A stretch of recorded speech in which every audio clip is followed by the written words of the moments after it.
اچھا ڈاکٹر صاحب very quick questions آن finance, اس پہ جلدی سے پلیز اگر اچھا ایک تو یہ بتائیے گا کہ یہ کہا جا رہا ہے ایکسٹرنل جو فائنینسنگ ہے 34 بلین کی ضرورت تھی اور 4.2 بلین ابھی تک آئے، تو لوگ کہتے ہیں جی اس کی وجہ سے بڑا پینک مچا، تو ویری کوئک رسپانس ڈاکٹر صاحب ٹو دیٹ. بالکل کوئی، میں ایشور یو الحمدللہ جب میں نے کوئی اسٹیٹمنٹ دی ہے اللہ تعالیٰ کے فضل و کرم سے وہ ٹھیک ہوتی ہے. میں کہہ چکا ہوں کہ پاکستان از know where near default. Pakistan ہر اپنی جو لائبلٹی ہے وہ وقت پہ پے کرے گا. اور یہ جو آپ نے 34 بلین کی بات کی ہے کہ کوئی ایکسٹرا آرڈنری یہ فگر نہیں ہے، یہ ہم نے نہیں لیا ہوا، یہ ماضی کی حکومتوں نے جو پیمنٹس ہیں جو ڈیو ہیں، جو کہ ایک پروسیس میں ایک پروسیس میں ہوتی ہیں. ہم نے 16-17 میں بھی 35 بلین ڈالر کی فیسلٹی ریز کی تھی اور یہ کوئی ان یوزل نہیں ہے. جو بھی فیسلٹی آئے گی، میں نے آپ کو 2 چیزیں عرض کی تھی پچھلے پروگرام میں بھی کہ ایک تو ہم پیرس کلب نہیں جائیں گے انشاءاللہ، پاکستان کو کوئی ضرورت نہیں ہے. دوسرا بانڈ وقت پہ کریں گے. یہ ایک عجیب قسم کی کریڈٹ ڈیفالٹ سواپ تھی جس کے اوپر عمران خان صاحب نے ایک ٹویٹ بھی کی اور مجھے افسوس ہوا کہ یہ کوئی پاکستان کی خدمت نہیں ہے کہ you are joining negative forces who want to damage Pakistan. اچھا ڈاکٹر صاحب ہم تو چاہ رہے ہیں کہ آپ سے ہم پالیسی کا سنیں. ڈاکٹر صاحب وہ تو سب جانتے ہیں آپ سے پالیسی کا. ایک سیکنڈ نسیم پلیز. جی نسیم فرمائیے. allow me to please clarify to your viewers this is the important point. کل بلومبرگ کی میں نے چارٹ لگا کے ٹویٹ کی ہے، وہ کہہ رہے ہیں کہ پاکستان کا جو ڈیفالٹ بہت پوری لسٹ ہے دنیا کی، almost couple of dozen countries, that 10%. Imagine کہ 93 وہ لوگوں کے چند وہ ایک ڈیفرنٹ فارمولاز استعمال کر لیتے ہیں.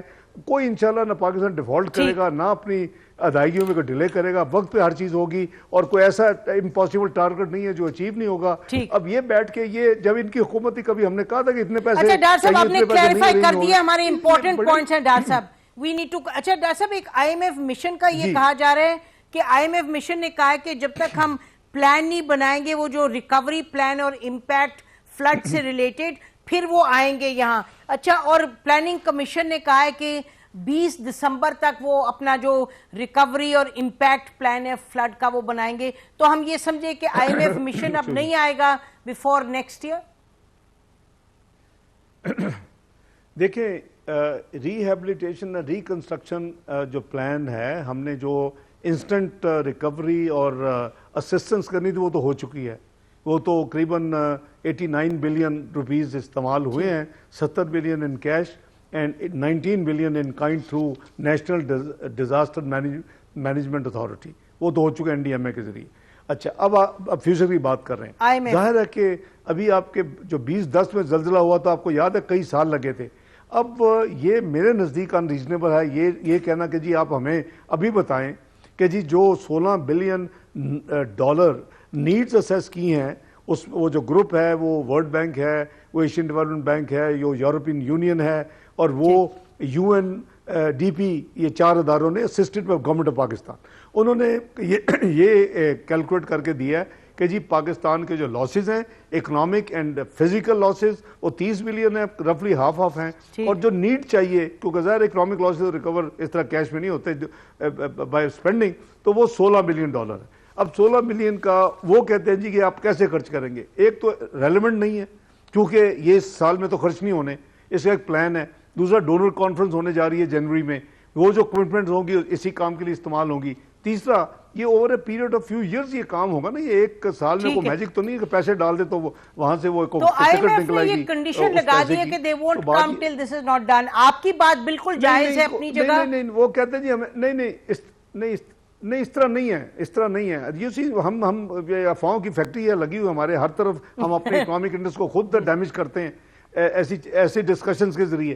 بات یہ ہے کہ انہوں نے ملٹیپل چیزیں، میری ڈسکشن ہوئی ان کے لوگوں کے ساتھ، میری ٹیم کی ڈسکشنز ریگولر ہوتی ہیں. میں اپنی زوم میٹنگ میں نے ریسنٹلی کی ہے، تو اس میں جو ان کی کئی کچھ ریکوائرمنٹ تھی جن میں فلان فگرز دیتے فلان دیتے فلان، this is one of the item. یہ جو آئٹم ہے وہ آلریڈی ہم یعنی ان کو میں نے اسی وقت انسٹنٹلی بتا دیا تھا کہ اس فسکل ایئر میں تو اس کی ہارڈلی کو اسپینڈنگ ہوگی. دوسرا جو جو ڈونیشن جو ڈونر کانفرنس ہو رہی ہے جو وہ ڈائیورٹ ہوگی اسی کام کے لیے. تیسرا اگر ہمیں اس میں سے کچھ چاہیے ہوگا تو ہمارا پی ایس ٹی پی ہے اس میں ایڈجسٹ کر کے کر سکتے ہیں. تو میرے نزدیک تو نواں ریویو تو ہے وہ every thing is in order ہونا چاہیے. اب وہ کیا مسلط ہے یہ کیا دیکھیں نا, اب آپ کہیں جی اب ہمیں اگلے 10 سال ذرا شور کر دیں کہ جی آپ کی ہر چیز اس طرح ہوگی, وہ تو نہیں ہوتا. پروگرام 12 کوارٹرلی پروگرامز ہوتے ہیں 3 سال کا, وہ ہم 9 کے لیے تیار بیٹھے ہیں. لیکن obviously لینڈرز جو ہے ان کی بات سننی پڑتی ہے اور اس کو بالکل. ہم نے ان کو سب چیزیں جی ڈاکٹر صاحب لاسٹ کویسچن, جی ڈاکٹر صاحب لاسٹ کویسچن, ایک تو یہ کہ آپ نے بڑی کلیئرلی کہا کہ میں امریکہ میں بھی کہہ کے آیا ہوں اور ہم رشین جو چیپ آئل ہے ہم خریدیں گے وہ, اور یہ مارکیٹ جس طرح تیل کی قیمت بڑھتی جا رہی ہے اور یہ بھی کہا جا رہا ہے کہ جو سپلائی چین ہے ڈیزل کا وہ بھی ڈسرپٹ ہونے والے کیونکہ مہنگائی بھی ہے, شارٹیج بھی ہے. تو اس کو مد نظر رکھتے ہوئے رشین آئل کے حوالے سے آپ نے کہا تو ضرور ہے, کوئی حکومت نے ایکشن لیا؟ جی ایک تو یہ تھا نا کہ چونکہ سینکشنز وغیرہ لگی ہوئی ہیں تو رشین پہلے تو یورپ بھی ان سے کوئی ڈیل نہیں کر رہا تھا, لیکن میری جو اکتوبر کے مڈل میں جو میری وزٹ تھی اس میں نے پاکستان امبیسی میں اسٹیٹ ڈپارٹمنٹ کے جو ذمہ داران تھے 2 اسسٹنٹ سیکرٹریز ایوان سے ڈیٹیل ڈسکشن کی تھی ود مائی ڈیلیگیشن. تو انہوں نے میری بات کو تسلیم کیا, مانا اور ایگری کیا کہ جی ہاں اگر ہم رشین آئل لینا چاہتے ہیں تو لے لیں, اور ان کو کوئی اعتراض نہیں. میں اس کا کرکس بتا رہا ہوں کہ کنکلوژن کیا تھا اس لمبی چوڑی ڈسکشن کا اور بحث کا. صرف اس میں یہ تھا کہ انہوں نے اس وقت ابھی بنی بھی نہیں تھی, انہوں نے کہا تھا کہ ہم بڑی جلدی چند ہفتوں میں ایک G7 کمیٹی پرائسنگ کمیٹی بنا رہے ہیں, وہ ڈٹرمن کرے گی جی کس کیا اپر کیپ ہوگی, اس پرائس سے زیادہ نہ خریدیں. وہ کمیٹی بن گئی ہے اور وہ اپر کیپ کیا, ہم تو کوئی ہمیں تو فلور کوئی نہ لگائے, ہم تو چاہیں گے کو ہمیں مفتی مل جائے پاکستان کو تو یہ مسئلہ حل ہو جائے. بہرحال ہمارے جو نیبرنگ کنٹری ہے اس نے کافی اچھی, ان کے چونکہ بہت پرانے تعلقات ہیں, ان کو کافی اچھی ڈیل ملی ہوئی ہے. انہوں نے بڑے وقت پہ اچھا کیا. پھر وہاں ایک رشین وہاں ایک بہت بڑی ریفائنری بھی ہے, تو you know they have edge over us. لیکن ہم نے جو کلیئرنس ان سے جو انڈرسٹینڈنگ ہو گئی ہے, میں نے آتے ہی پرائم منسٹر صاحب کو بریف کر دیا اور وہ ہماری جو ہے ہم نے آتھورائز کر دیا منسٹری آف پیٹرولیم کو. منڈے کو ہماری ٹیم جا رہی ہے رشیا نیگوشیٹ کرنے کے لیے, led by petroleum minister himself. اچھا, تو میری آج بھی رات اٹس اے کوئنسیڈنس کہ ابھی تھوڑی دیر پہلے میری اپنا پیٹرولیم منسٹر سے میٹنگ ہوئی ہے. میں نے ان کو فائنانس منسٹری میں انوائٹ کیا تھا تاکہ مجھے وہ ذرا کنفرم کریں. ڈاکٹر صاحب یہ تو آپ بہت اچھی خبر دے رہے ہیں, بہت بڑی خبر دے رہے ہیں.